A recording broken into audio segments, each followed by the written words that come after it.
পাহাড় ও সমুদ্র, তুমি কাকে চুজ করবে? আমি বলবো সমুদ্র। আরে দাঁড়াও দাঁড়াও পাহাড় প্রেমীরা, সব এক্সপ্লেন করব, সাথে থাকো।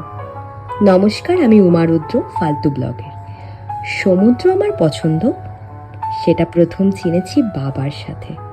আর বাবা বলেছিলেন সমুদ্র রিপ্লাই দেয়, কোনো জিনিস নিয়ে যায় না, ফেরতও দেয়। আর পাহাড়, সেটা প্রথম চিনেছি ভালোবাসার মানুষের হাত ধরে। পাহাড় প্রথমেই দেবে এক ঝুড়ি ভালোবাসা, ঠান্ডা স্নিগ্ধ হাওয়ার সাথে।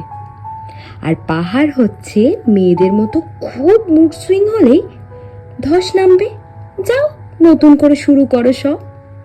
একটা ছোট্ট টিপস, মেয়েদের মুড আর পাহাড় বুঝে চলতে হয়, না হলেই সব শেষ, বুঝতেই পারবে না চোখের নিমেষে কি হয়ে গেল।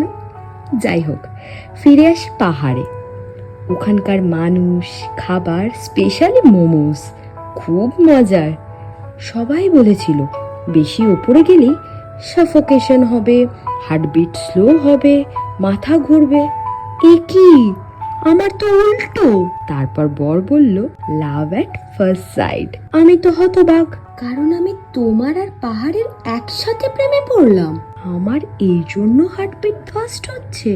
যাই হোক, এবার থেকে একটা কথাই বলবো বরকে, সমুদ্র একবার আর পাহাড় হবে বারবার।